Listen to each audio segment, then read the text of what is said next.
All right, so the meeting of the Finance and Operations Committee will please come to order. Mr. Grant, could you please run through the agenda items for this evening? Sure. Good evening, Dr. Taylor and school board members and administrator, staff, and the community. This evening, we have two agenda items. Both are informational. The first agenda item will be the 2019-2020 proposed final budget. In complying with the Act 1 timeline, Mr. Craig Rogers will present the 1920 proposed general fund budget.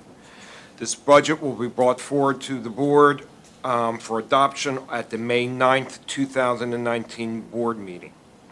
The district is following the required steps in the budget process. The final presentation of the budget will be on June 18th, 2019 at 6 p.m., which will incorporate any legislative changes or internal changes as administration is constantly reviewing the data. And agenda item number 2 will be a facility update by our superintendent, Dr. Daniel McGarry, related to various town hall meetings and the status of capital projects. Okay, thank you. Mr. Rogers? Go ahead. So, good evening, and as Pat mentioned, we're going to discuss the 2019-2020 proposed final budget. And again, to reiterate, this is one of the many steps in the Act 1 timeline. So this is not the final budget. The document is continuously changing. We're just following the guidelines of the state and making sure that we're essentially checking the box along the way. So this is a snapshot at a moment in time for what we're filing with the state, but it is a live, breathing document that it will continue to be changed till the final presentation of the final budget. So tonight, the format of the presentation tonight is going to follow similar to the preliminary budget that we presented last month. So we'll point out any changes along the way. So first off, we'll discuss staffing requests. These staffing requests are, the only change here was we actually added 6 classroom assistants, but we'll run through them quickly. We are adding 1 lead teacher at the kindergarten center, 5 guidance counselors who will be federally funded through Title I. They are elementary positions. 2 instructional technology coaches, and 6 classroom assistants at Highland Park. So the first 3 were included in the preliminary budget. The 4th was an addition since the last meeting. So here's a summary. Again, this is the same format we used during the preliminary presentation. And the numbers in the second column, the 18-19 budget, is a brief summary of the final budget with an adjustment for the legislative educational grant of $3.5 million, which was one-time revenue and expenditure amounts. So we pulled them out to actually give a true comparison. And this is the same thing that we provided in the previous presentation. So these numbers have been updated, and what I really want to point out here is in the previous presentation, we did not have an indication of what our potential tax increase was going to be. So presenting here, we're proposing a 3% tax increase, which would generate $3.185 million in additional revenue this year. So starting from the top right and working down, you have $204 million in revenue, $213 million in expenditures, which provides for expenditures exceeding revenues of $8.8 million. Once you factor in the tax increase, you end up committing $5.6 million of your fund balance to balance the budget.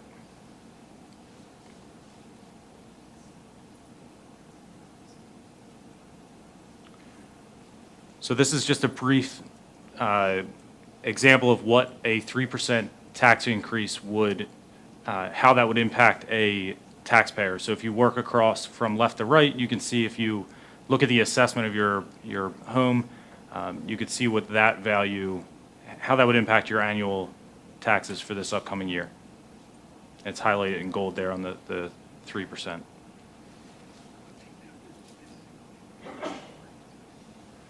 And within the 3%, we are including a 0.5% for transfer to the capital reserve account.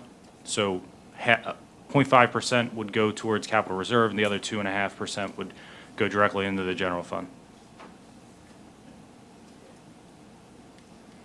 So now we'll go into a little bit more details. This is a little bit different than the previous presentation. We'll just give a little more detail here. So here's a breakdown of the revenue. We have it's the same $207 million that I just presented in the revenue. I just want to present here that 111 million is local sources, 83.9 is state sources, 8 million is federal, and other sources total 3.4. So if you look at the pie chart, you can actually see that our local revenue is making up 54% of our revenue. And the state makes up 40%, federal 4%, and the other is 2%.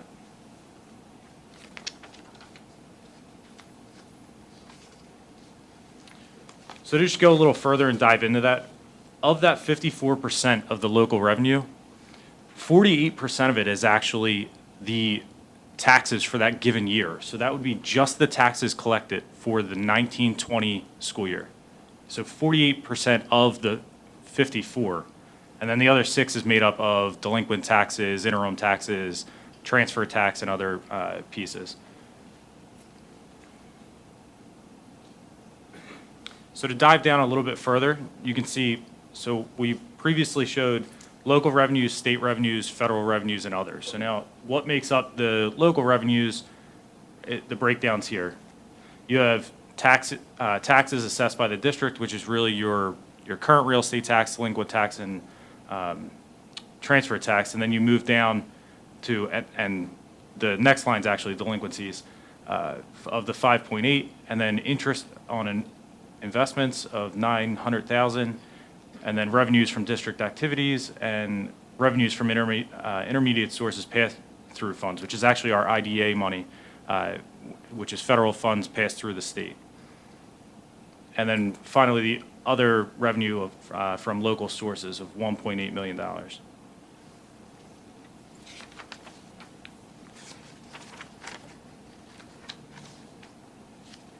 Within of that 111 million, that's actually an increase over the prior year of 3.8 million, which is a 3.5% increase in the local revenues in total. That's estimated at this time, correct? That's correct. And that's total local revenue, not specific. So the number sounds close because we're discussing a 3% tax increase, but this is all revenues, all local revenues, not just the local tax, real estate tax increase. So the next section would be your state sources, which what this is mainly made up of is basic ed subsidy and special ed subsidy, which you can see are the first two lines of 40 million and then the 8.8. And then you move down a little further to 7,300, which is revenues of non-educational programs of 9.3. That's your transportation subsidy and property tax reduction. One more line down, the state revenue, which is Ready to Learn grant of 2 million. And then the final is the revenue from the Commonwealth of PA, which is really your Social Security and PSERS reimbursement from the state of $23 million. So over the prior year, that's an increase of 2.3 million, which is it's a 2.9% increase over the prior year. And again, that's estimated, being that the state hasn't passed their budget. That's correct. Have we gotten any updates lately on the status of the state budget? No more than the previous presentation. So this is a breakdown of the federal and other sources in the same fashion. You have your 8,500s, which is really your title programs. So that's $6.1 million a title. So it's Title I, Title II, Title III. Then you move down to the ARA grants, the QSCBs, which are qualified school construction bonds. That's $246,000. And medical assistance, which is your access program of 1.7 million. And that totals 8.1. Again, from the prior year, that's an increase of $624,000, which is mostly from the Title I program. Your other sources, proceeds from extended term financing. That's a lease purchase program that we do. So we purchase technology and buses every year, and we actually finance it out a certain amount of years. So that the proceeds actually coming back from financing it out. We purchase the technology, and then we bid it out, and the money comes back so that we can pay it over the course of 5 years. And then this 9,300 interfund transfer for $1 million. That's actually a transfer from the food service fund So that covers the operational costs that the general fund provides to the food service fund.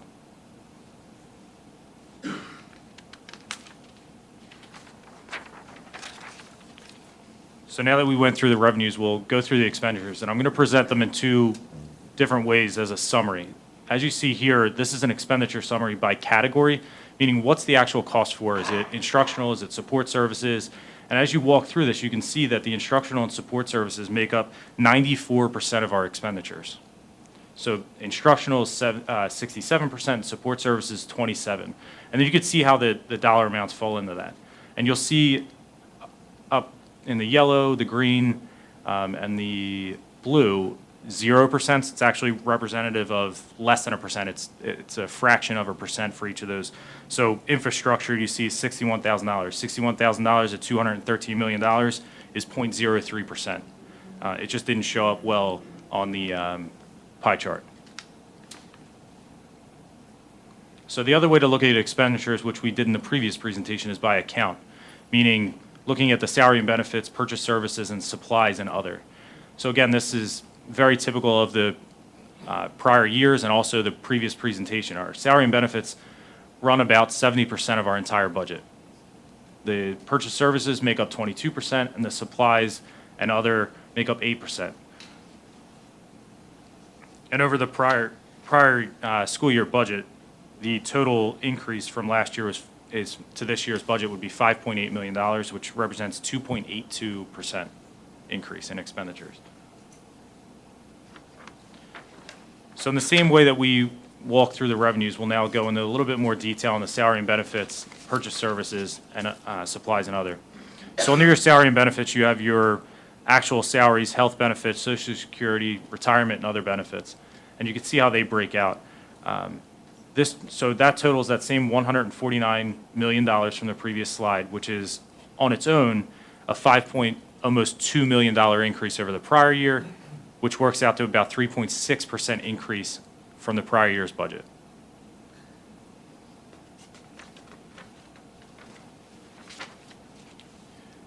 And then within the purchase services, you have, purchase professional technology services, purchase property services, and other purchase services, totaling $45.7 million. And again, that's only a $13,000 increase over the prior year, a 0.03% increase. So, and things that could be included here are, in the 400s, you have things like repairs and maintenance, or the 500s actually includes all your tuition costs. So that's tuition costs to charter schools and placements and all the various institutes that we pay tuition to for the students.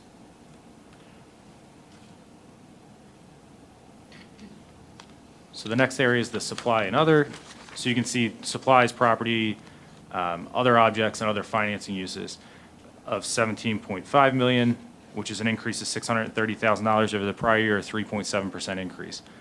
So supply, and in that area of supplies, you're going to have all of your books, your actual pencils, paper, technologies in there, the computers, all those different pieces. 700s or more of the capital equipment, so major purchases over our capital thresholds.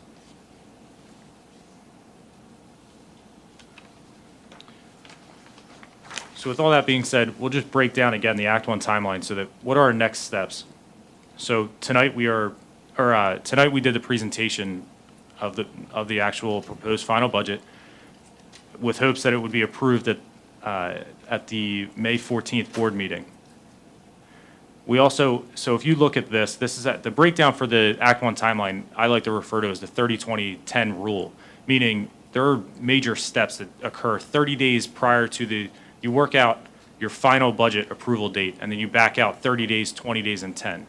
So if our final budget target is June 18th, which is a committee meeting and will be a special voting meeting to adopt the final budget, 30 days prior to that, the board's required to adopt a proposed final budget, which would put you at the board meeting in May. That's 30 days out. 20 days prior, you have to make the proposed final budget available to the public, which we actually did tonight. So we're far in advance of the 20 days. And then 10 days prior, we would notice an intent to adopt the final budget. So we'll put out an ad in June, 10 days prior to the meeting, or a minimum of 10 days prior to the meeting, to notify the public of the intent to adopt the budget. So the night of the 18th, we'll also provide an additional presentation of the final budget, which would encompass all of the changes from now to that time. So, are there any questions? I'd like to make a comment to the board about one thing, though. With our current real estate taxes, excuse me, after a month of trying to reach out, I received a communication today from the Board of Assessments. I've been trying to inquire at what point in time the Holiday Inn at 5400 Fern Boulevard would be assessed. And I got communication today that within 2 months, the construction will be completed and that the assessors will be able to provide us information related to that property at that point in time. Right now, we have a very conservative estimate for that, but that could be a very good, helpful number with our real estate taxes for next year. Craig, thank you for that. Is there any way, I really like the percentages that you gave that were on the increase, and is there any way that can be added to the presentation? Absolutely. Yeah, I appreciate it, thank you. If you'd like, I can put similar charts like this alongside each one of these, the way it's built. And if you could just make them available to the public as well. Sure, we could repost the presentation on Board Docs. I just want to make a comment that obviously this is, preliminary. There are recent real estate transactions that have taken place over the last couple of months. This is a first blush and look at this information. We have not refined or gone through all the changes in positions over the course of this year, north of 100 and some odd positions. So there's optimistic view of what's going to be happening by the time we get to the May meeting and the June meeting as far as the tax increase and what we're looking at. Recent real estate transactions also and transfer taxes will benefit the school district that are coming into view in the office soon. So I would say that this tax increase being a 3% tax increase is not likely a reality by the time we get to May into June. Just while we're on this subject, I'm pretty sure everyone in this room knows and understands that the Upper Darby School District is underfunded by the state by approximately $16 million. Many of you have been advocating alongside the board for quite some time to the state for fair funding to be implemented with a little bit more speed, since only new revenue goes through the funding formula. So tonight, I want to announce, and I will be sending this out via email to the entire school community, and I would like to get it posted on our social media pages. The school board is going to be holding a fair funding briefing on May the 23rd from 6:30 to 8 at the Drexel Hill Middle School. We've invited the Public Interest Law Center to give a presentation on fair funding, what it means, what we can do. And so I do have flyers on the back table for you to take home tonight with you, and I would really appreciate if you would share it with your networks, because this is one of the major issues that's facing the school district besides the current state of our facilities. Obviously, if we had more funding, we would be able to not raise taxes and to fix more of our buildings in a more expedited fashion with more funding. So I think that's very critical. It would also help, really, really help increase student outcomes if we were more fairly funded. Thank you. Are there any more questions or comments from the board on agenda item number 1? No. All right. Dr. McGarry? Agenda item number 2? So I briefly wanted to just give a quick update. I know on April 10th, we held 2 town hall meetings, one at Drexel Middle School and one at Beverly Hills Middle School, and I want to continue to give an update at each forum that we can to continue to keep the public and the board engaged with what's going on. Most recently, over the last week, over spring break, members of the facilities team and myself met with KCBA. We're continuing to refine this, and hopefully by the end of the month, the draft look at a potential school at Clifton Heights. We'll even have more information. I can tell you that last Thursday, I believe Joe McGilvery and I had a meeting with a new 3D view where the new school proposal, you could actually go through the inside of the new building proposal, what it would look like if this does move forward. So we're continuing to work on it. What I wanted to bring forward to everybody tonight is just to continue to put the information out there that we're working through to ease enrollment and overcrowding in the schools. Many conversations have come up and many questions have come up. I know from the board, when you're out and about, you're asked questions and how to address them and answer them. And I would continue as a board member to have them email us questions because it's a lot to take in, and we'll continue to update the FAQ. The FAQ went out again tonight with maps and more information with the financing and everything that's going on. But continue to push that to the administration, and the folks here can email us that, and we'll get that information back to you and to the public to allow that communication flow to be as focused as we can. What continues to come out of the conversations, where are we? What are we looking at to move forward out of this year into the next year, into 2022? We're calling it Phase 1, and Phase 1 will look like this. A new middle school, currently at the Clifton Heights location, because that's a property owned by the school district. A school of over 900, between 900 and 950 students at that location. Why would we build the middle school first? We build the middle school first because if we redraw and redesign our elementary school boundaries, which we'll have to do in order to ease some of the sections that Mr. Salerno talked about, the professional development and help, we'll have to shift students away from the overcrowded elementary schools. When you shift the elementary school boundaries, you then add what are already overwhelmed middle schools, more students to one middle school versus another middle school that are both operating right now at capacity, as well as having modular classrooms as learning opportunities for students that we don't think are really conducive 21st century learning opportunities.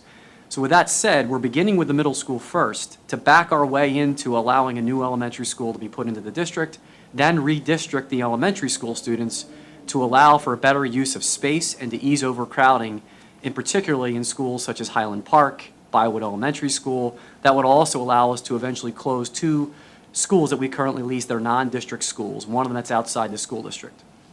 That's why we're beginning with the middle school concept first, on a location that we currently own, that we would not have to go out and purchase additional property or land, adding to that cost. In this first look, again, this is the Clifton Heights location. Some of the things that the original first plan that came out in February, this is the first design. What came out of that conversation is the amount of traffic, bus traffic, and information coming onto Sycamore Avenue. We took that back. We continue to work with our architects and to try to redesign this to have as minimal impact on Sycamore Avenue as possible. And this presentation was already presented in April, and we're going to even refine the next slide that I'll show you again. This is the new design that was presented April 10th. You'll notice here that in the previous slide, there isn't a road coming off of Oak Avenue.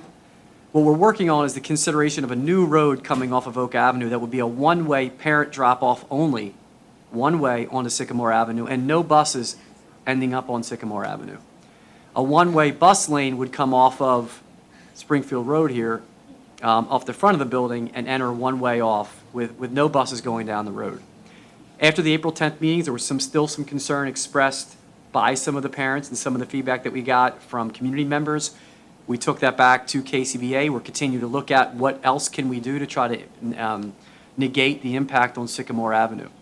It's important on this rendering here that in this design, we are increasing parking to 133 parking spaces on this site. Currently, it's something like between 20 and 30. It would go up to 133 parking spaces.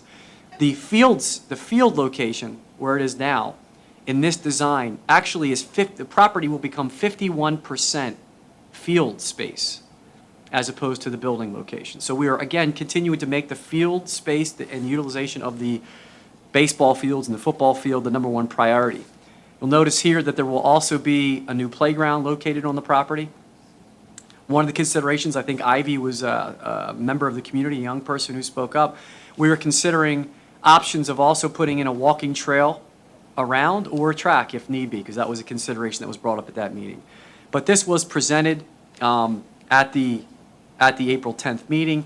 This is all public. It's now being put out publicly. It just gives another view of what's going on. I could tell you right now that as of last week, we've even begun to change the front entryway to ease some of the traffic coming onto the campus as a result of the April 10th meeting, and there'll be a new design of this coming forward. I want to say a draft, because if the board decides to move forward with the new middle school at Clifton Heights, we would also then bring in parents and community members and members of the board to then talk about the actual space that's there. These are examples of the types of space and classroom space that we'd like to see there. But if this does move forward, the design of the building and what it would look like actually would involve more staff, teacher involvement, community involvement. And what we'd like to do is not only involve just the folks that would be impacted by the move, but also the entire school district. Because as we do the development of the facilities plan, it's going to impact every school and every school community. So the more that we have a familiarity with this work across the board, it might ease the idea of, okay, this is what it's going to look like, this is what you can anticipate as we go through renovating Drexel Hill and Beverly Hills and all the schools. Again, this is phase one. The multi-year, multi-step process is to improve every facility in the school district. So as we look to build a new middle school, we're going to be borrowing $5 million a year to try to make improvements in other facilities. So this is made public. I just wanted to make sure that we're aware of what we're trying to design to continue to refine the impacts and have as minimal impact as possible, with our focus being on the education of our students, easing the enrollment issues that we face in the school district. So I'll pause on this design and ask the board if there's any questions before I go to the agronomic piece. Don? For the drop-off loop, it's a real 6 and 1, half dozen the other kind of decision, I think, for the community. If you go back a couple slides to that one.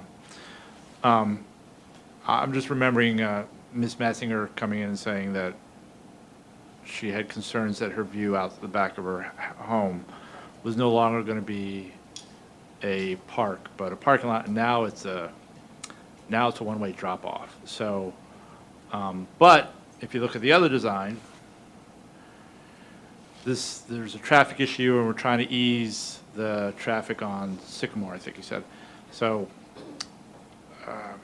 I guess the important thing is, like you said, is that, this is where we're looking at community input as far as what works best here. And an honest conversation about what we're trying to do. And I'm just going to say, like, if community input is don't do anything, that's not having an honest conversation. We're trying to have an honest conversation. This is one of those things that needs it. And I would say that we're going to continue to refine that as best we can. I appreciate that. The traffic study should be completed. So we're looking at the May committee meeting, coming forward with the traffic study information, all that initial approval that the board gave to move forward with the traffic study for Aronimink and for Clifton Heights, that at the May meeting, you'll have that information in front of you. And in full disclosure, that at that May meeting, we will then be bringing forward a revised plan. We'll be having town hall meetings from this point until that May committee meeting as well. But the board and the public should know that at that May meeting, if there's consensus to move this forward to June, the June vote, essentially at that June vote, you're moving forward with a middle school at Clifton Heights and the renovation and the addition onto Drexel Middle School. I think it's important that we know that timeline, if we're to pull off a 2022 middle school at Clifton Heights and the renovation and addition to Drexel Middle School, it's going to go May committee meeting and then a June vote, and that process begins at that point in time. Is that either or? I just want to make sure. Yes, in full disclosure and no hidden agenda, because then if you don't hit that timeline, you're not going to be able to hit the August 22nd timeline. And that's all been made public. All the timelines, all that information is in every one of the presentations that we have. I just think it's really important that we are no longer in December, January, and February, and we're getting closer to the point in time that if we don't say yes to that, we've got to pump the brakes on going out to refinancing for bonds, which also has an impact on your debt service, also has an impact on your overall budget. So I want to, in full disclosure, let you know we're going to continue to update you with as much information as we can. We'll continue to hold town hall meetings and put the information out there as much as we can. That May committee meeting will have that in there information. And then from there, it goes to that June meeting where we begin to move forward. And then obviously in the fall, you'd have the Taj Mahal meeting where at that point in time, you could still stop the building of the middle school technically, but you are beginning the borrowing of the money, the next phase of borrowing money to begin this work for the next year. So you're saying the May committee meeting, you will give us more updates? Is that the meeting that there will be board action required to move forward? No, you'll be giving consensus then to take it forward to a June board meeting, whether you'd actually vote on approving it, similar to most committee meetings. But that May committee meeting, we would be giving you an update on all the traffic study, all the initial money that we put out to get to the point with the work with KCBA on Aronimink and Clifton Heights Middle School to move forward with both projects. After that update comes in, particularly since the Clifton Heights residents are the ones who are mostly impacted where the traffic studies come in, after that May committee meeting, then how are they going to be involved to, like Don just said, it's not that we don't want it, but how are they going to be involved to have an opinion on the traffic study? So again, at that May committee meeting, we would give the information. If the board would like to take it out of a committee meeting, we could try to talk to KCBA about having the work turned in sooner and hold a separate meeting for that. We've usually done it that way, and then out of that committee meeting, we would then work on refining other pieces of it. Essentially, in May and June, you'd be saying, okay, we feel like we're moving forward with this. If there's anything that needs to be refined, we'd work that out over that process. But essentially, you'd be moving the timeline. It'd become more quickly in play that you'd be borrowing the money to actually move forward with building a middle school and renovating an addition at Aronimink. But from now until that time, we should be giving as many updates as we can to the public and engaging the public as much as possible in small meetings outside of committee meetings and board meetings. May I suggest that we find out from KCBA and give an update at the next board meeting exactly when those studies would be done to see if we want to try to hold an additional meeting in May prior to the May committee meeting? Sure. Okay, thank you. So if I can, I'll move forward with, quickly go through, because this is all already been, so this is Aronimink Elementary School. I know there's been a lot of conversation about, originally you talked about borrowing $150 million. And, you have to take a step back, and I think when you're an administrator in this district and you've been doing this for the last 3 or 4 years, and obviously when you feel like you're presenting this every single month and you're putting this out there, and you'll see in the FAQ, this isn't new, this has been discussed publicly for months and years. But you have to take a step back and say, okay, how can we communicate as much information as we can clearly and succinctly? So that's why I think it's important that not to put the board in a difficult situation, but to continue to have, the public reach out to us, and we'll hold those meetings, and we'll have this forum and put FAQs out. I think it would help clarify things. And I say that because I've heard mixed messages about Aronimink.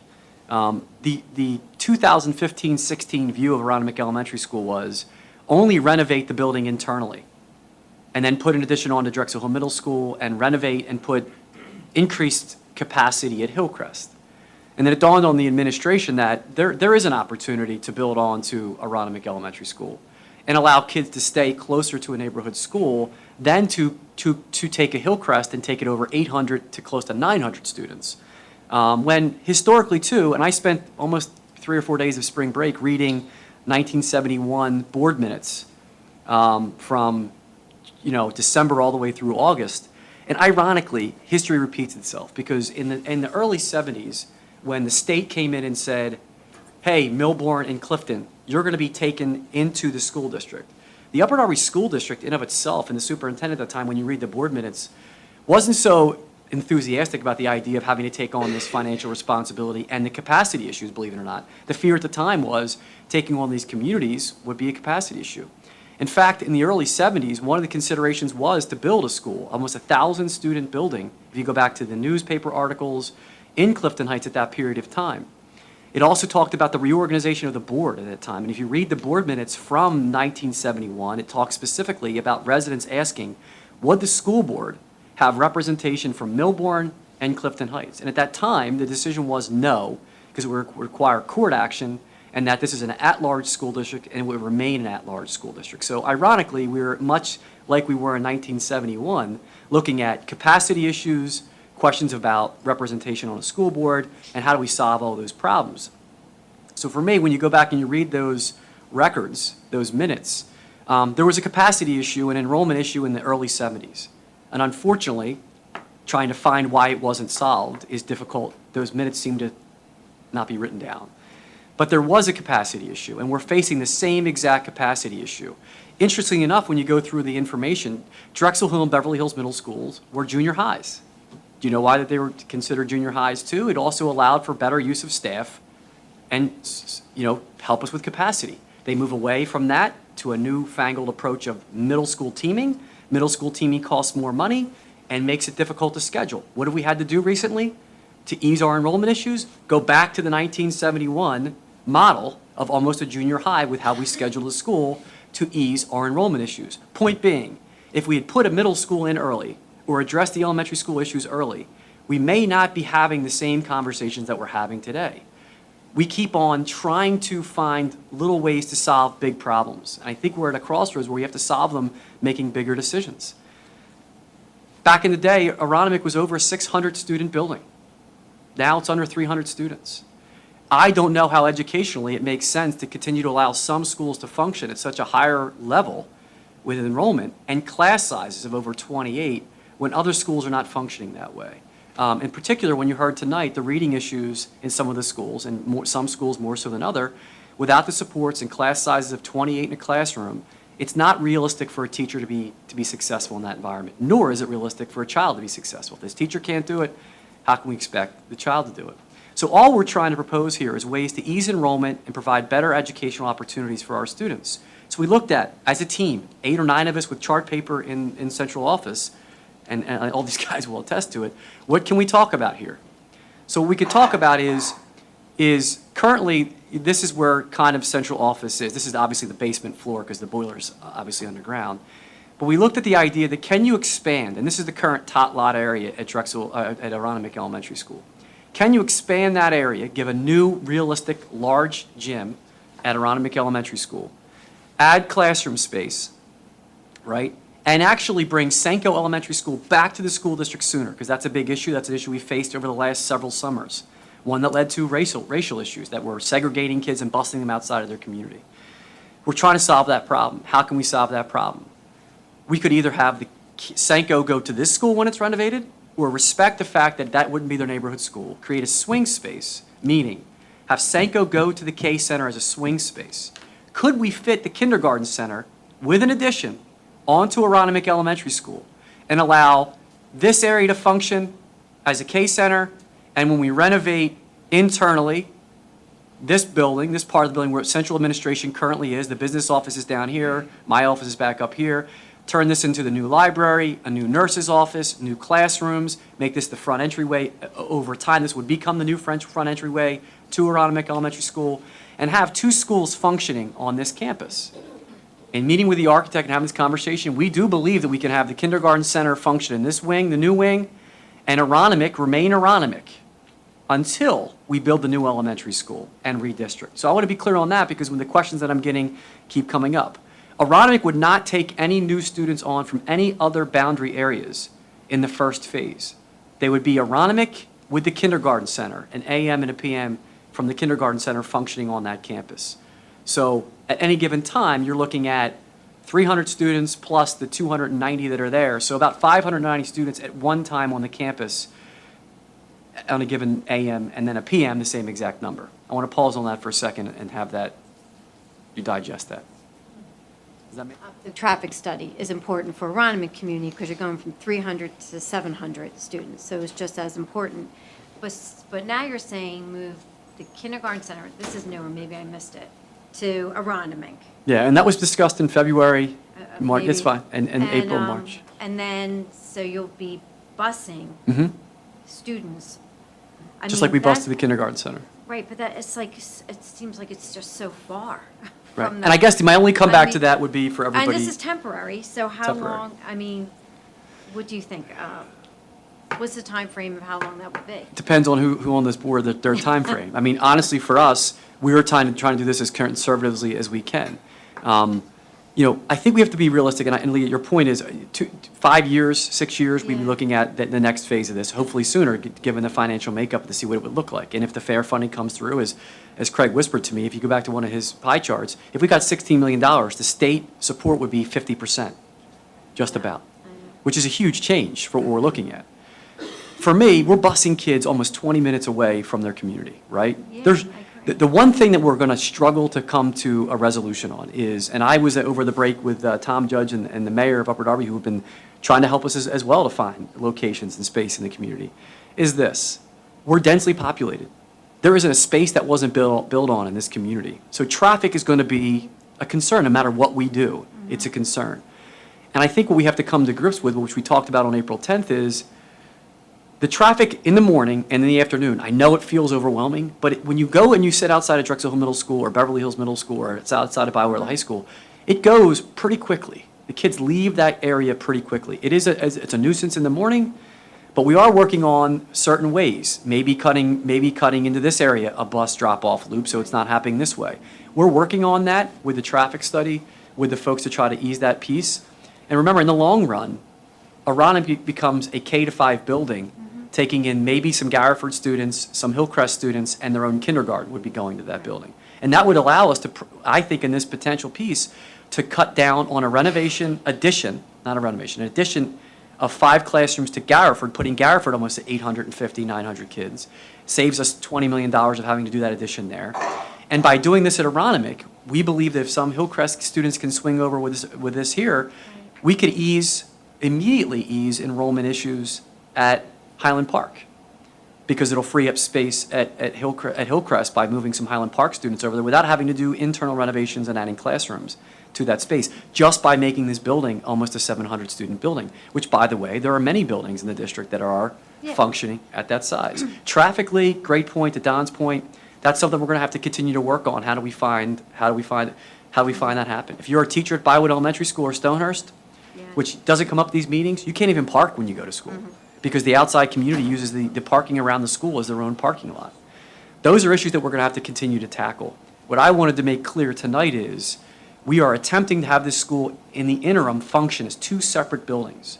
The K Center swing space until the kindergarten goes back to their home schools and still function as Aronimink.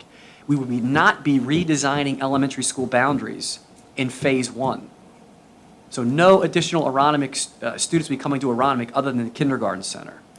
That would not happen until the new elementary school would be built, and by that time, the middle schools will be able to handle the redistricting of the students, if that makes sense.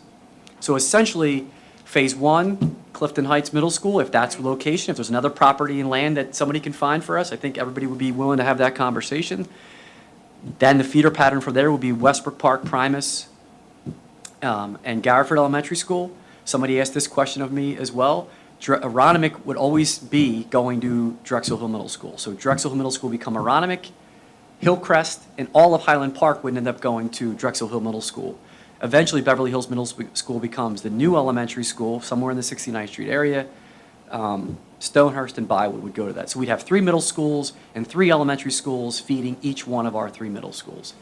This additional space would take up the area of the tot lot. We would move the tot lot to another area because I know it's an important space. This green space up here that's currently in use, which there's a playground up here and there's practices that happen, we're not touching that space, that open green space. Essentially, the addition goes off the back of the school where the tot lot is. This is the old gym area.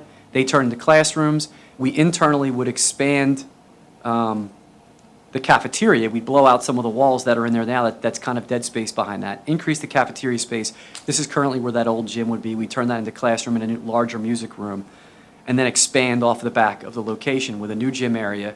And we could flip this around. We think it's more accessible outside off this area than on the, for the community access to that than to the other spot. And then, go ahead. Part of my concern too is, kindergartens, when you really want to get the parental involvement, their engagement, and it's, how easy is it to get to Aronimink? I guess that there's the bus line, but do you know what I'm saying? We want to get parents involved too. That's always been a challenge. So I'm just trying, I'm thinking out loud, No, and listen. That's just another part. And how about parking too? Will you expand? All that's going to be, so so the you're other still piece of thinking this the is, back. remember, Okay, no okay. district, No. there's no district central administration. So you're looking at 40 or 50 people as far as secretaries and administration gone. We're out of the building. So central office would no longer be on this campus. So all the parking that we take up here and up in this area becomes the schools. The ultimate goal for ending up putting the kindergartners back in their home school is to increase parental involvement. I think that's why in the original plans, from 2016, we looked at creating spaces where the kindergartens could be in their home schools to ease transition issues and to also increase parental involvement. And cut down on operational costs of Right. transportation. I mean, I think we can't discount that we have a whole community of students that go to Senko that have been traveling over 20 minutes. Charles Kelly, too. Without parental involvement for a very, very long time. 11 years, I believe it is, at this point. But, you know, I always worry about the transitional students. And, you know, they always get kind of caught in the middle of things. That's my concern. We have to look out for every single student. Not just the Absolutely. one who's going to be in the new school, but the one who's going to have to be Absolutely. relocated here and then relocated somewhere else. And that's why we feel that the kindergarten center piece is actually the easiest way to transition, because if you kindergarten center or not, you're transitioning out of there to a new building regardless. So we took that into consideration. The other consideration we took into would be, you know, what if the school district 5 and 6 years from now says they don't have any money and they don't want to build a new elementary school? We talked about respecting the Senko community and not losing sight of the fact that we are going to keep the pedal to the metal to put a new elementary school down in that area. We could turn this into a K-5 building and essentially have the Senko students attend Aronimink Elementary School, it's still in the school district, and make this a K-5 building and go right up to that number. But that, I don't think that's respecting what we talked about, which is the community school conversation and try to get them closer to their home as much as possible. The reason why we settled on the idea of trying to make the kindergarten center this swing space is because they're transitioning out of the kindergarten center to a school regardless. And in the future, the ultimate game plan is to put that space back in those schools. You could keep the kindergarten center functioning the way that it is and save a lot of cost on space.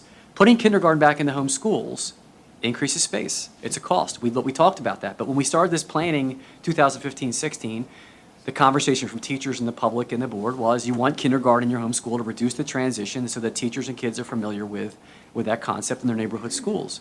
That was a part of the conversation that had occurred at that time. It's important that we continue to have that conversation and continue to be as focused as we can on what we're trying to do.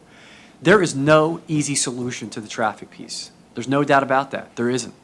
But getting to a future goal of having neighborhood K-5 schools where we cut down on busing, I think is a big deal. And getting kids that don't have to catch the bus that are the Bywood original students to get the bus at Bywood to go to Senko when they're really closest to go to Bywood doesn't make a lot of sense either. So we're trying to, look, no matter what we're going to do, we're not going to make everybody happy. But in the long run, if we can show that we're improving the facilities, I don't know of a school district around that would tell you, or a community that doesn't want to have good schools, good facilities, and a good place to look at. And our facilities are not places that are looking positive right now. So we're trying to infuse that idea of fixing the facilities, not just build a new middle school, fix all the buildings and the facilities that are in play. So you'll see here, again, district administrative offices. We're just giving you another view of they're going to go away. This is actually coming in off of, this is if you walk into central office, and think about it right now, Aronimik's functioning with, these are our old formal boardroom. By the way, at one time, That was my kindergarten. and was also a library back in the day. But we're going to turn it back into a library. What do you know? These are the business offices here, and this will become the new front entryway to Aronimik when it's fully done. Secure vestibule, which we don't currently have. Technically now at Aronimik, you can walk up into the middle of the building to get to the principal's office. Now you'd have a secure vestibule where you'd come in and be much more locked in, that you couldn't gain access to the building like you currently can. The new library would be here, which we moved back from this area to this area. These would become a conference room, an office space, main office where the principal's office would be, the nurses here. There's already bathrooms that are there. So we'd be looking to make use of that space that way. These are just some examples of what it could look like, again, off of that addition off the back of the building. Examples of what KCBA is putting together. There'll be a 3D view of this as well. Again, just different views of what the new building draft proposal would look like. We could obviously talk about the color and different things over a period of time, but they're trying to show a good faith effort of what it would look like moving forward. This is essentially almost the same exact bump out to where the current tot lot is right now. One of my fears would be how far out is this going to go into that green space, and it's really going to go just where that tot lot currently is, as far as that's concerned. And then we would move the tot lot to another location on the property. Any questions about this at all? I just have a question. So when they're functioning as two separate schools, will the K Center have its own entrance? We would work on this area being that way, and we're working on it without the architects, knowing that we don't want to have additional costs, that we want to make it allowed to be able to function that way. And then really in the interim, you know, Dina and Josh would probably still function out of this area to try to make it work, which wouldn't be a big deal anyway. but to try to make use of that space, but there would be 2 principals on that site at that time, and 2 lead teachers, because we're adding a lead teacher to the K Center as well. Well, I'm sorry, one to the K Center, but there'd be Rhinebeck would have a lead teacher. But yes, there'd be a way to entryway to that as well.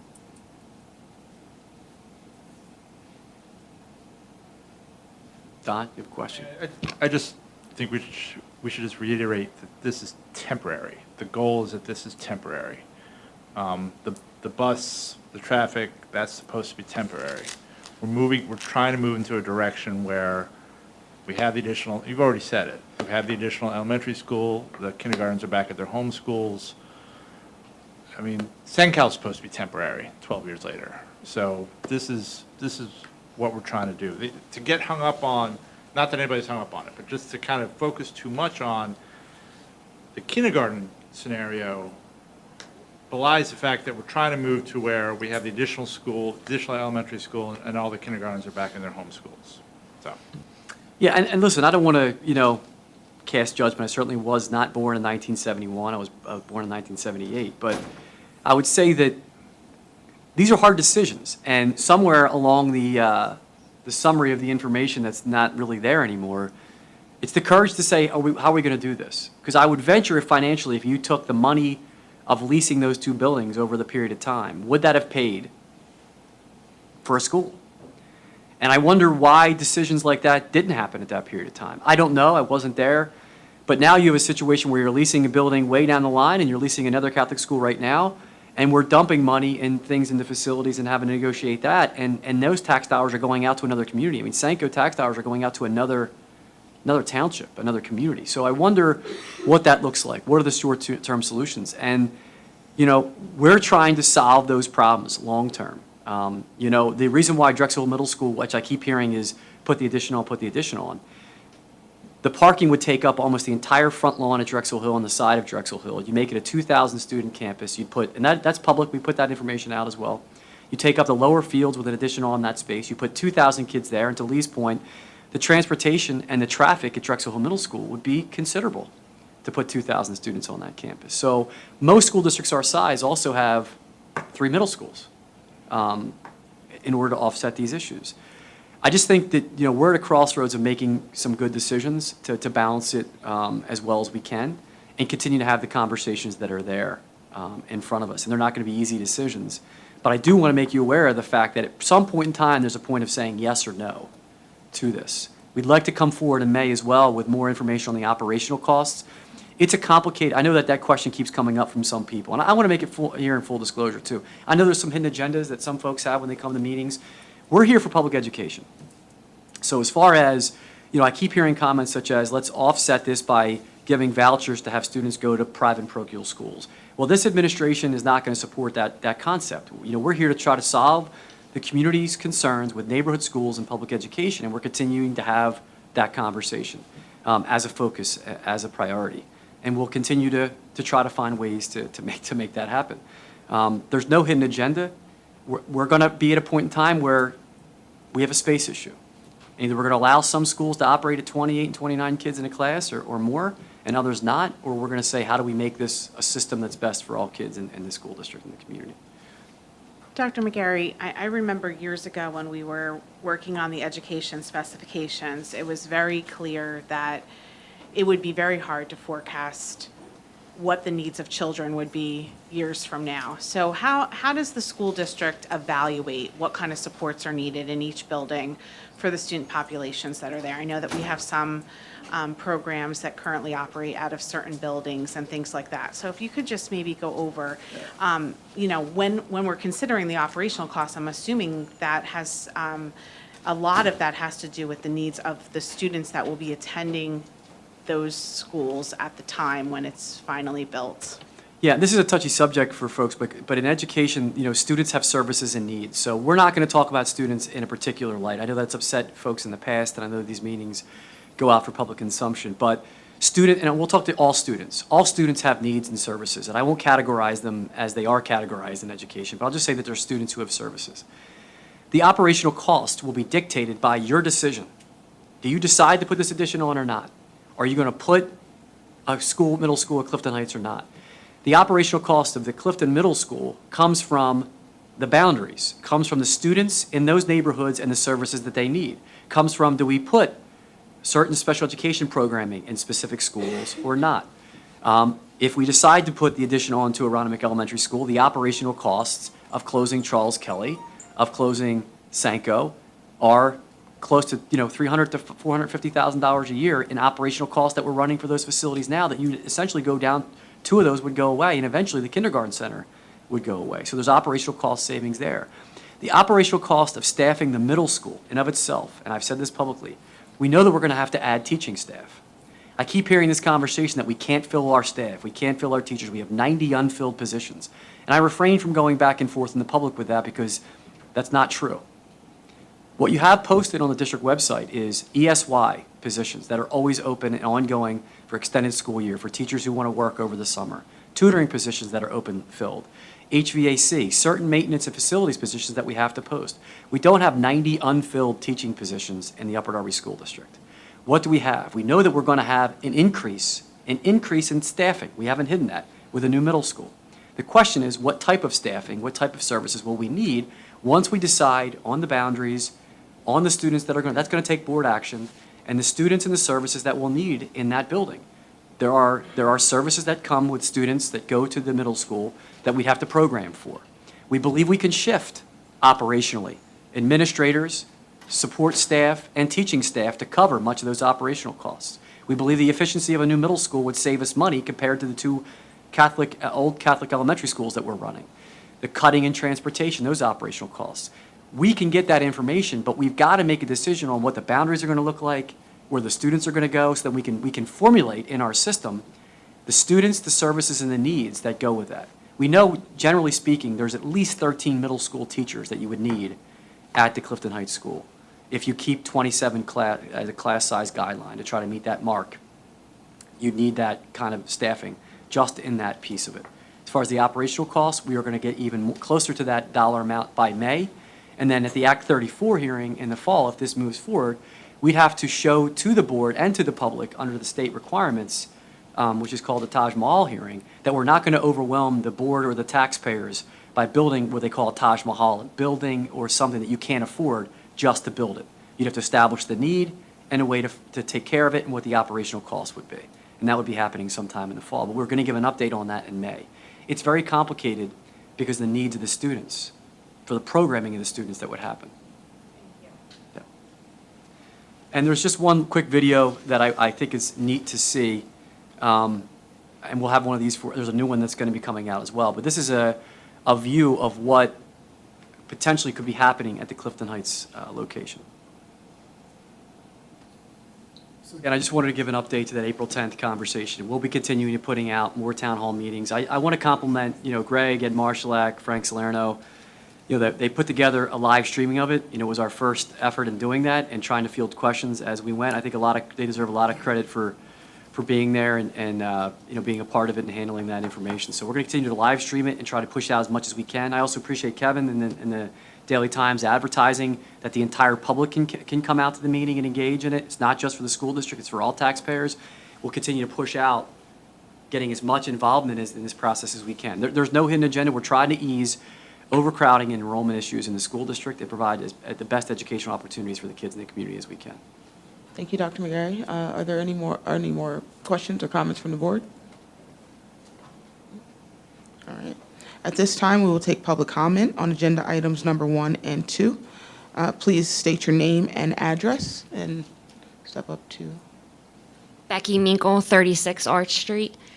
So you said that the traffic study is already completed?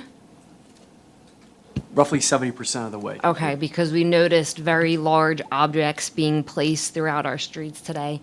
We appreciate the fact that you've moved the traffic off of Sycamore, but now you have Oak. There is a traffic light there that traffic comes both ways, where at Sycamore, we only had one to really worry about. Putting a driveway so close to a corner of a street is now going to back up traffic on this side of Oak, and now people, if you have kids coming from the Primus area, now they're going to have to sit all along Oak before they can even cross the street to get into the parking lot. So just take a look at that as well. Suzanne Brittis, 319 Austin Drive. Have you received any updates or indications as far as how the federal funding, I know the education secretary did her presentation, and there was approximately 10 to 12% of cuts, I believe, The preliminary for us, information Title that- II and Medicaid reimbursements were areas where we could be impacted. The preliminary information that's come from our federal coordinator in her meetings in Harrisburg, that there is not going to be there's no anticipated changes in the federal funding for next year. I just want to add to that, Ms. Burtis. The other piece of this, we've been trying to do over the last couple of years, and I think if you really dive into what Craig had presented, we're not trying to put those dollars into people. We're trying to put them into professional development so that we've learned 8 years ago that when stimulus money was in the district, that money was put into people. And when that money went away, the people went away, and it was like a crisis hit. So we were very conscientious about the fact that's why there was the big conversation last year about the $3.5 million. If that's not reoccurring, you can't spend that on people. You can't spend that to offset reoccurring operational district costs. So we creatively put that into what would have been spent by fund balance money, which is program materials, which is one-time money, hopefully. So until we get the reoccurring money, we are very, very hesitant to use, a lot of title funding or federal dollars to cover increase in staffing or increasing in supports. We're putting that money into professional development and those other resources. Yeah, no, I understand that. I just know that Title II funding, a lot of professional development gets paid for. So if that money goes away, you have mandated professional development that you have to do with or without those dollars. So then you add to the fact that you have teachers who want professional development that they feel is going to actually help them with their craft versus, testing garbage. And a compliment to Mrs. Kelly with that, it's, yeah. Because part of the issue that we have is that we've got this program now that over 6 years, that the PD for the new programs we're going to be putting at the elementary level will be covered with professional development. So for the next 6 years, for that $3.5 million investment, we have ongoing professional development and the programs will be in place.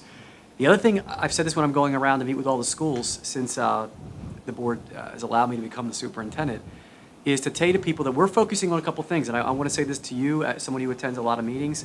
We can't chase the latest and greatest things moving forward. Our goal has to be support our staff, financially compensate teachers the right way, fix our facilities, improve our elementary schools. And if we can do that and focus on those 3 areas, as well as our equity planning, we're going to have a pretty good place in the district. We have to be careful. If you go back and read the 70s until where we are now, education is just overrun by faddish educational things that you chase, and then they come back and they repeat themselves. And you wonder how much of that money goes away. That's why I bring up the idea we went away from a junior high to middle schools teaming back to this. Let's find out what really works and invest that way and not chase spending money. And we're talking to teachers about the fact that we're going to have to sacrifice. In order to keep you and renovate our schools, we're not going to be able to send you to all over the country or over to places for professional development like some other places might. We're going to have those honest conversations to do this here. The thing that we're doing is focusing on trainings that allow us to turn it around in-house. Put the money out the one time and have our own people turn that back around and empower our teachers and staff to do that. That's our game plan. And we learned in the past, that's what we should do instead of hiring consultants all the time to do that work. Okay, and then I guess while we're discussing like the funding advocacy, as of this presentation that's online, we're potentially raising taxes 3% to balance the budget and using $5.6 million of our fund balance. That only leaves $12.8 million after that 5.6, according to the documents that are up there. So potentially in 2 to 3 years, we'll have drained that if we don't have the additional funding. We have $24 million in fund balance. But you have the assigned fund balance, and then you And have the the unassigned fund balance. And the unassigned fund balance is what we use to balance our budget, whereas the assigned fund balance is for And part of the emergencies. Part of the assigned has to do with PSERS and salary costs, so that's exactly. That's built into this. So it wouldn't be a So, but $5 after, million as of this, directly to the 12.8 unassigned. is what we have left to help us balance the budget in future years going forward, if this remains the same.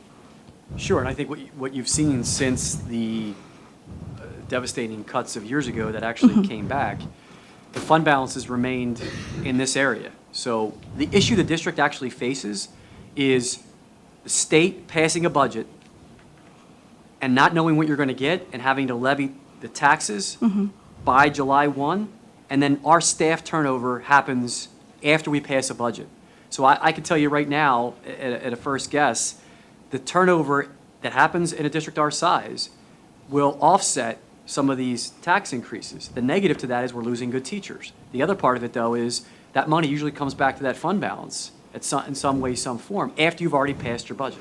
Yeah, but it's not smart for us to rely on that. No, and until we get fair funding, we're always going to be in a school district. Exactly. My only counter would be. And like you said, back all those years ago when we had all the cuts and we were faced with the academic realignment and all of that is coming back around.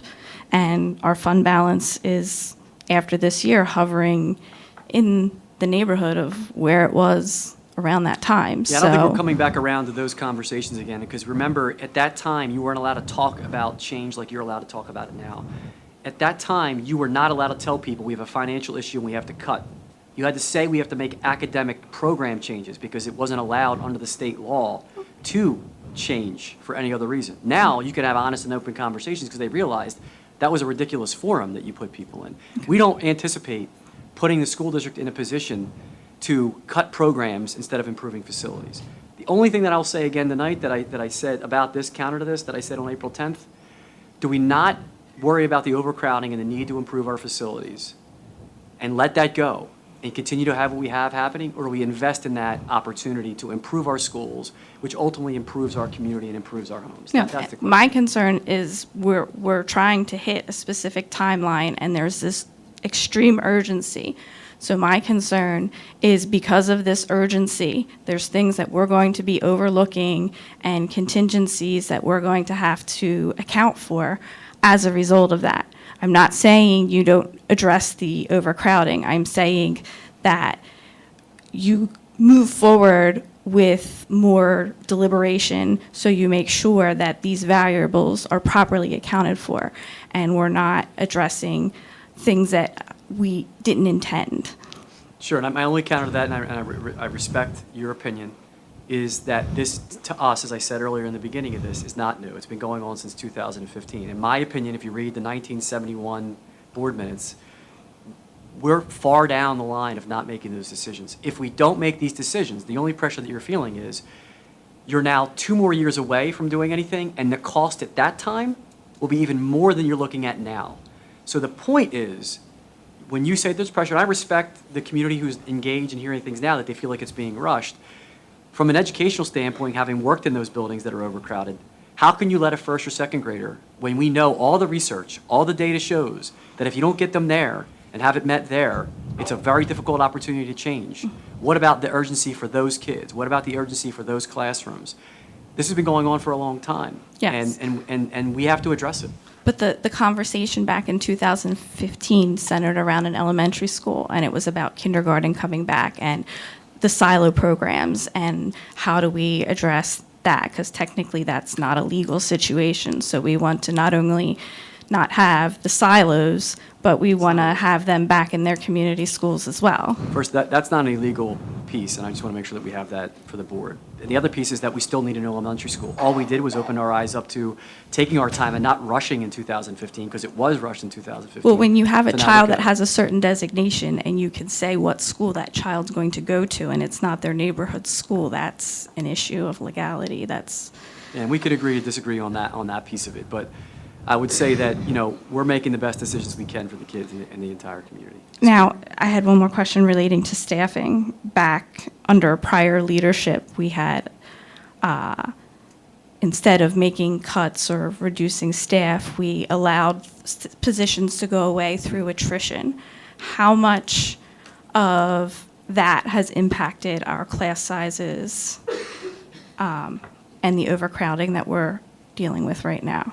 Because you've mentioned in prior presentations that you feel you need additional staff regardless of whether a new school is built or not. We never, so if I'm hearing you properly, that, which I was vehemently against, the idea of furloughing teachers and increasing class size to make the space No, happen. I wasn't trying to imply you were No, part I of know, that decision. but we never did it. So we never reduced the staff through attrition at that time. That never went through. You're talking about the 18 teachers, that original plan. No. I'm talking about a superintendent that we Dr. Dunlap had basically said multiple times at different meetings in front of small gatherings of parents that he's avoided these cuts because he's allowed positions to be eliminated through attrition. So perhaps his that's- communication on this That never was not happened. accurate. Correct. But that you're never saying happened. You that. could check the minutes and the staff. I'm not saying, I'm not. No, I'm just I'm saying- saying this, I was literally on multiple committees and meetings where he's made these statements. We've actually So, added staff. That was a plan that so there was never I attrition. gotta watch myself. That never happened, and it was a bad idea, and I'll leave it at that. Okay, thank you. Good evening. Christina Matzinger, 323 North Oak Avenue, Clifton Heights. I just have a few questions. The first one would be with the meeting that you were talking about coming up in May. Sure. And then the one again in June where they would vote to go ahead and move forward with the phase of planning, correct? Not building yet. Not correct. Okay. So why the urgency? I know that there's a timeline where you guys wanted to have this rectified by a certain year. But in order to build on that green space, there are other other reports other than traffic that need to be completed. And some of those are not quick. Some of them may take a few months, if not up to a year. So what if you guys propose to move ahead with the plan, and then you guys have to do the EPA testing and the perk testing and the sewage testing and the water testing, and what if something comes up that it's not going to work? Then you guys spent all that time and all that money without having those numbers and those information available to us and to you guys. Yeah, so I'm sorry, I'm not ignoring you. I'm trying to pull something up to show That's you. okay. So we're doing this by borrowing money incrementally. We're not going to borrow the money all at one time. First, we have to do the environmental study. All that information would come out anyway. If anything were to come up, God forbid, to your point, and I appreciate your question, that says that there's contaminated soil, and by the way, that'd be coming up in May as well. That was a part of this conversation. But if let's say that happens, we're borrowing the money so that we would not move forward. We wouldn't be out the whole $50 or $60 million at one time. I know that there was a cap that you had said. Right. Well, and there's, it's published here. I'm just trying to get to the district website. But my point is, we'll be borrowing it that way. If it shuts down and we can't build the middle school there, we'll have to, and we're working on the other solution, which is we are looking at, as a district, which we already presented, the additions off to Drexel Hill Middle School. We'd have to now stop, go back and look at that as the only other solution that exists currently in the school district. If neither one of those are solutions, the money then becomes a situation where we put that back into, if we continue to borrow the money, the capital improvement project list that we're working on right now. So we're thinking about how we're borrowing this money anyway, so that if there is, God forbid, a difficult situation that we face and we can't build a school there, or we can't put an addition on Drexel Hill, we would begin, thank you, Harry, we would begin to work on finding the way to use that, the borrowing of that money to improve the facilities faster, the other capital projects that we have. Okay. But wouldn't it be a better idea to have those tests done and completed first before? We are having them done. That was the initial money that was discussed in February, and the board's already approved. We already are looking at those tests. That's going on as well. So the traffic report isn't the only Correct. study being done? I was focusing on that as a result of one of the major issues that came up at that April 10th meeting. I apologize. That's okay. Along with the traffic study, has anybody looked into the traffic accidents or the accident reports at that intersection at all? No, but I can certainly find out from our folks and the work that they're doing with PennDOT what they're getting from that information. Okay, because you were talking about having all the kids walk, Not not all of the kids, I'm sorry, the kids that live in Clifton Heights walk Yes. to Yep. the Clifton Heights area. yeah, not all of them. There'll be students that would cross the Well, hazardous of street. course, the Baltimore Pike area and everything like that, but that intersection right there, 3 weeks ago, there were 3 accidents alone. One where a car flipped over, one where 2 cars went up onto the sidewalk, almost hit a pedestrian 4 minutes after my kids just crossed that intersection to come home from school. And there are accidents there all the time, and not every one of them is reported. So that, I don't know if that is part of the traffic study, I'll ask. or if you're just studying what the volume is. Yeah, I'll find out. Okay, And if not, I'll try to get an answer for you, okay. how many traffic accidents there are. I don't know right now, but I'll find out. I know, I just didn't know if that was taken into good question. consideration, and if anybody was aware of it. Okay. Hang on. I'm I sorry. just want to point out to you, this is on the district website. All the presentations that we've done, what I've done is I put together a frequently asked question document, and I'm linking, it's on the website, I did a parent link tonight, I put this out. Okay. All the public information, you can access every link, Mm-hmm. examples of the maps that we're talking about, and since you brought it up, I also added the financial borrowing piece of this to this document that's published now, too. Okay, thank you for that information. One other thing, with the second proposal picture that you had put up, I wasn't at the town hall meeting because I had to work, but I feel like I studied the image for a week.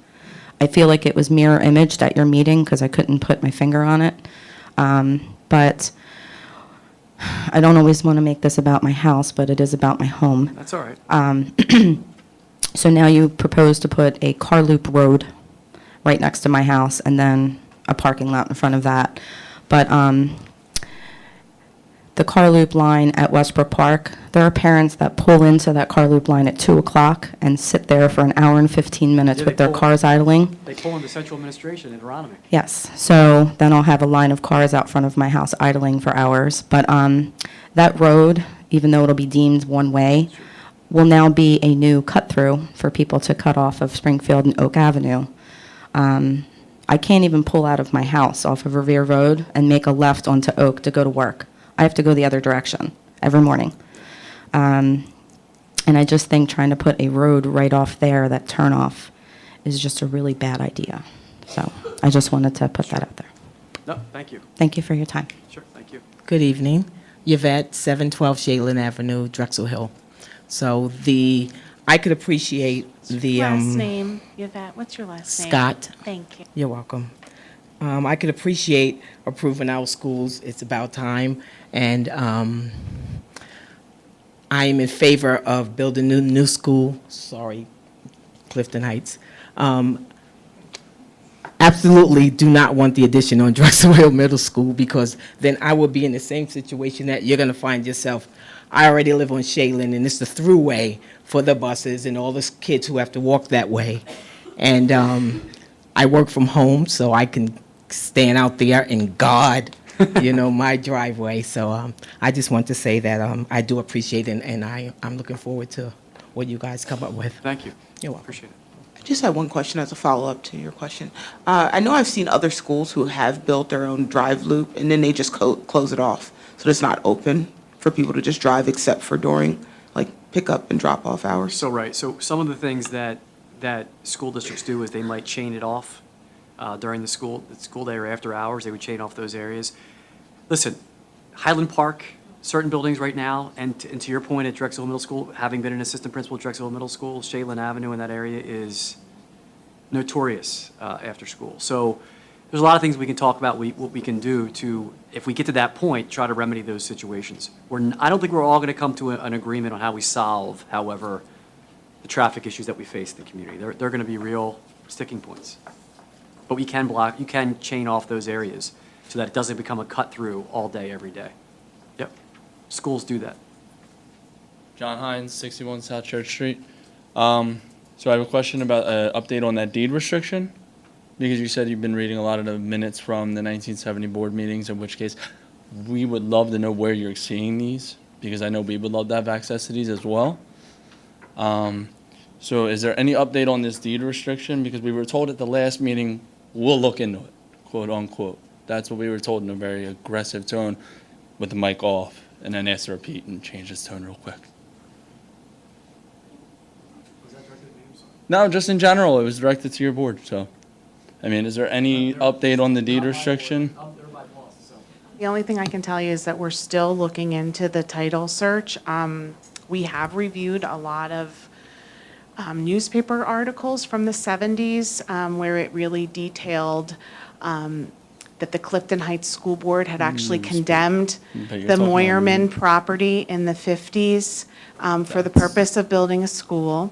At some point in the 70s, it was transferred back to the borough, but the purpose of that lot was always to build a school on, from what we can But- read in Could you let me explain what Go I've, for what it. I've read? We're still looking into it is really the final answer, as far as what the deed restriction currently is, if there is any. But when it was transferred back to the school, we do have a deed in our vault that does not have a restriction on it except for school use. But you're talking about an original deed restriction, in which case even a transferred deed does have a restriction. That's why we have our legal team working on it. Okay.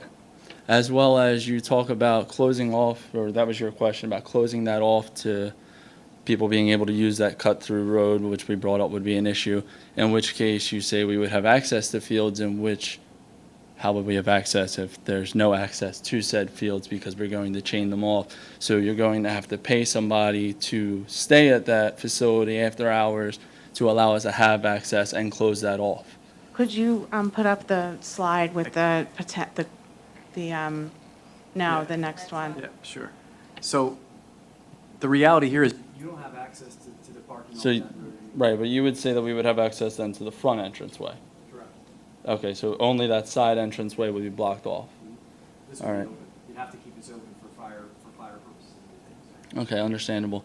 Now, are we going to have the same issues that Havertown faced with their new fields that they just built, in which case most of their fields are unusable due to PIAA standards, where they've had their fields multiple times regraded, in which case they still can't use them, which they have soccer fields even at Manoa Elementary School, in which they can't use. So are we going to have those same problems here? Also, you say that we're going to have turf is what you guys really want to push for to be able to have, for the most part, and all the conversations that I've heard, in which case there's zero opportunity for us to still hold our events on it because you would never allow us to hold our events on $1 million field. I mean, unless you're pumping out money to replace all the piping that would be underneath of it for the overflow of water that would go onto the field. Dan, can you go over just to answer your question, the MOU that you talked about in one of the previous meetings, if you can? Oh, In is summary. this the one with the pail? Is this the one that I yelled at you for? Yeah, when I was sitting over there and you looked at me and you said, we have a MOA agreement with the PAL, and I've been in talks with the PAL and the Boys Club, and I flat out yelled at you and said, no, you have not talked to the Boys Club because we refuse to talk to you without council present. I don't know that. I don't know. Maybe you said something about it. I didn't hear you. No, I'm not a quiet person in the least bit. So to answer your question, yes, we sent an MOU. I sent an email. I copied the board and Ms. Mitchell on my email on several occasions to Mr. Getz and sent the MOU to him. I have had a very good conversation with the Clifton PAL, who did not come in and saying, hey, we're going to give the school district whatever they want. They came in and they said, we'd like to have information on what's going to happen with our events. We want to have our events. They're important to us. We want to be a part of the process. We've included them in if they want to be a part of how the field layout would happen. They could be a part of that process, and we have. We've reached out. We sent MOUs to both. Have not heard back on whether they'd accept those MOUs. One of the questions in February that was asked of this administration was, will you put it in writing? We put it in writing. We put MOUs out to both, allowing all these activities to occur. As far as the turf field, if you want to have activities that happen here, you certainly couldn't put a carnival on a turf field, but we're not, bent on having to have a turf field there. It could be a grass field. We would do that. It's fine. We would also consider other locations if there's things that need to have happen to continue those activities to happen on that property.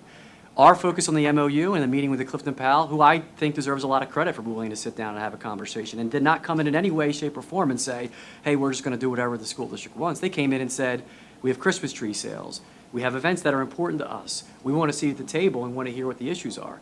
I think turning that down from other people, I don't think that's a good idea. For me, we're trying to solve problems and work on the community.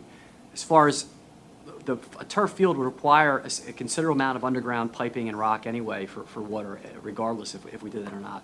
We would regrade this field and make it appropriate with the work that the money that we put into it to have events go on. But if they want to have cow pie bingo, fireworks, whatever you want to have, we are not against that in any way, shape, or form. And the MOU that we sent to both groups outline all of those things still are being in play.